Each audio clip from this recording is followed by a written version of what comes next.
ಬೆಂಗಳೂರಲ್ಲಿ rowdy sheeter ಬಿಕ್ಲು Shiva ಕೊಲೆ ಪ್ರಕರಣಕ್ಕೆ ಸಂಬಂಧಪಟ್ಟಂತೆ ಸ್ಯಾಂಡಲ್ವುಡ್ ಸ್ಟಾರ್ಸ್ಗಳ ಜೊತೆ A1 ಆರೋಪಿ ಜಗ್ಗಾ ಅಲಿಯಾಸ್ ಜಗದೀಶ್ ಪೋಸ್ ಅನ್ನು ಕೊಟ್ಟಿದ್ದಾನೆ. ರವಿಚಂದ್ರನ್, ಸುದೀಪ್, ರಚಿತಾ ರಾಮ್ ಜೊತೆ ಪೋಸ್ ಕೊಟ್ಟಿದ್ದಾನೆ. ನೋಡಿ, ಆತನಿಗೆ ಸ್ಯಾಂಡಲ್ವುಡ್ ಸ್ಟಾರ್ಸ್ಗಳ ಜೊತೆ ಲಿಂಕ್ ಇದೆ. ಅಂದ್ರೆ ಆತ ಅವ್ರ ಜೊತೆ ಒಂದಷ್ಟು ಫೋಟೋಗಳನ್ನು ತೆಗೆಸ್ಕೊಂಡಿದ್ದಾನೆ. ಅದು ವೈರಲ್ ಆಗ್ತಾ ಇದೆ. ಒಂದ್ ಕಡೆ ಕೊಲೆ ಪ್ರಕರಣದ ಪ್ರಮುಖ ಆರೋಪಿ ಆತ ಜಗದೀಶ್ ಅಲಿಯಾಸ್ ಜಗ್ಗಾ.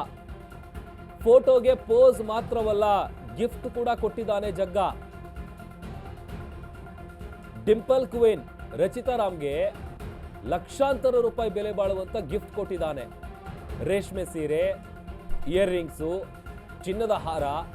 ಆಮೇಲೆ ರವಿ ಬೋಪಣ್ಣ ಫಿಲ್ಮ್ ಸೆಟ್ನಲ್ಲಿ ಆತ ಕಾಣಿಸ್ಕೊಂಡಿದ್ದ. ಆ ಸಂದರ್ಭದಲ್ಲಿ ತೆಗೆದಿರುವಂಥ ಒಂದಷ್ಟು ಫೋಟೋಗಳು. ಒಂದ್ ಕಡೆ ಆತ ತಲೆಮರೆಸ್ಕೊಂಡಿದ್ದಾನೆ. ಆತನಿಗಾಗಿ ಶೋಧ ಕಾರ್ಯ ಮುಂದುವರೆದಿದೆ.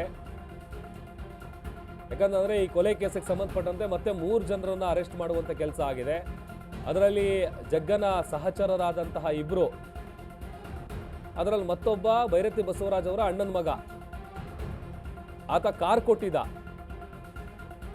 ಅದೇ ಕಾರಲ್ಲಿ ಆರೋಪಿಗಳು ಹೋಗಿ ಮರ್ಡರ್ ಮಾಡಿ ಬಂದಿದ್ರು. ಈ ಫೋಟೋ ತೋರಿಸ್ತಾ ಇದೀವಿ ನೋಡಿ. ಬಿಕ್ಲು ಶಿವ ಕೊಲೆ ಪ್ರಕರಣದ A1 ಜಗದೀಶ್ ಅಲಿಯಾಸ್ ಜಗ್ಗಾ ಆತ ಕೊಟ್ಟಿರುವಂಥ ಗಿಫ್ಟ್ಗಳದು. ಲಕ್ಷಾಂತರ ರೂಪಾಯಿ ಬೆಲೆ ಬಾಳುವಂಥ ರೇಷ್ಮೆ ಸೀರೆ, ಓಲೆ, ಚಿನ್ನದ ಹಾರ ಇದೆಲ್ಲ ಕೊಟ್ಟಿದ್ದಾನೆ. ರವಿಚಂದ್ರನ್ ಅವರಿದ್ದಾರೆ, ನಟಿ ರಚಿತಾ ರಾಮ್ ಇದ್ದಾರೆ. ಪಕ್ಕದಲ್ಲೇ ನಿಂತಿದ್ದಾನೆ ನೋಡಿ ಕೊಲೆ ಆರೋಪಿ ಜಗ್ಗಾ.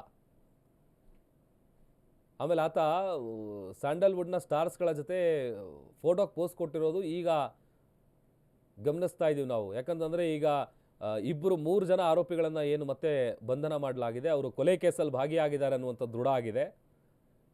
ಮತ್ತೊಂದು ಕಡೆ ಈಗ ಬಂಧನಕ್ಕೊಳಗಾಗಿರುವಂಥ ಯಾವ ಆರೋಪಿಗಳು ಕೂಡ ಜಗ್ಗನ ವಿಚಾರವಾಗಿ ಬಾಯಿ ಬಿಟ್ಟಿಲ್ಲ, ಏನೂ ಹೇಳಿಲ್ಲ. ಆಮೇಲೆ ಈ ಕೊಲೆ ಕೇಸ್ನ ವಿಚಾರ ಹೊರಗಡೆ ಬರಬೇಕು ಅಂತ ಅಂದರೆ ಆತನನ್ನು ಬಂಧಿಸುವಂಥ ಕೆಲಸ ಆಗಬೇಕು. ಆತ ಬಂಧನ ಆದರೆ ಆ ಕೊಲೆ ಕೇಸ್ಗೆ ಸಂಬಂಧಪಟ್ಟಂತೆ ಇನ್ನೊಂದಷ್ಟು ಮಾಹಿತಿ ಹೊರಗಡೆ ಬರುತ್ತೆ. ಆರಂಭದಲ್ಲಿ ಈಗ ಪ್ರಾಥಮಿಕ ತನಿಖಾ ಹಂತದಲ್ಲಿ ಜಮೀನು ವಿಚಾರಕ್ಕೆ ಜಗಳ ಇತ್ತು, ಕಿರಿಕ್ ನಡೀತಾ ಇತ್ತು. ಬಿಕ್ಲು ಶಿವ ಮತ್ತು ಜಗ್ಗಾ ಇವರಿಬ್ಬರ ನಡುವೆ ಕಿರಿಕಿರೋದು ಗೊತ್ತಾಗಿದೆ. ಬಟ್ ಅದು ಸ್ಪಷ್ಟ ಕ್ಲಾರಿಟಿ ಸಿಗಬೇಕು ಅಂತಂದರೆ ಆತನ ಬಂಧನ ಆಗಬೇಕು. ಇಲ್ಲಿವರೆಗೂ ಕೂಡ ಆತನನ್ನು ಬಂಧಿಸುವಂಥ ಪ್ರಕ್ರಿಯೆ ಆಗಿಲ್ಲ. ಆತನಿಗಾಗಿ ಶೋಧ ಕಾರ್ಯ ಮುಂದುವರೆದಿದೆ. ಮತ್ತೊಂದು ಕಡೆ ಇದೇ ಕೊಲೆ ಕೇಸ್ಗೆ ಸಂಬಂಧಪಟ್ಟಂತೆ ಮತ್ತೆ 3 ಜನ ಆರೋಪಿಗಳನ್ನು ಬಂಧಿಸಲಾಗಿದೆ. ಈಗ ಸದ್ಯ ಬಂಧಿತರ ಸಂಖ್ಯೆ 8ಕ್ಕೆ ಏರಿಕೆ ಆಗಿದೆ. ಈಗ ಬಂಧನ ಮಾಡಿರುವಂಥ ಓರ್ವ ವ್ಯಕ್ತಿ ಅದು ಭೈರತಿ ಬಸವರಾಜ್ ಅವರ ಅಣ್ಣನ ಮಗ. ಆತ ಕಾರ್ ಕೊಟ್ಟಿದ್ದ. ಹೀಗಾಗಿ ಆತನನ್ನು ಕೂಡ ಪೊಲೀಸರು ಅರೆಸ್ಟ್ ಮಾಡಿದ್ದಾರೆ. ಇದು ಇನ್ನೊಂದು ಫೋಟೋ ತೋರಿಸ್ತಾ ಇದ್ದೀನಿ ನೋಡಿ. ಇದರಲ್ಲಿ ಸುದೀಪ್ ಇದ್ದಾರೆ, ರವಿಚಂದ್ರನ್ ಅವರಿದ್ದಾರೆ. ಆಮೇಲೆ ಕೊಲೆ ಆರೋಪಿ ಜಗದೀಶ್ ಆತ ಕೂಡ ಪಕ್ಕದಲ್ಲೇ ನಿಂತು ಪೋಸ್ ಕೊಟ್ಟಿದ್ದಾನೆ. ಜೈ ಜಗದೀಶ್ ಅವರು ಕೂಡ ಇದ್ದಾರೆ ಪಕ್ಕದಲ್ಲಿ. ರಚಿತಾ ರಾಮ್ ಅವರಿಗೆ ಲಕ್ಷಾಂತರ ರೂಪಾಯಿ ಬೆಲೆ ಬಾಳುವಂತ ಆತ ಗಿಫ್ಟ್ ಅನ್ನು ಕೂಡ ಕೊಟ್ಟಿದ್ದಾನೆ.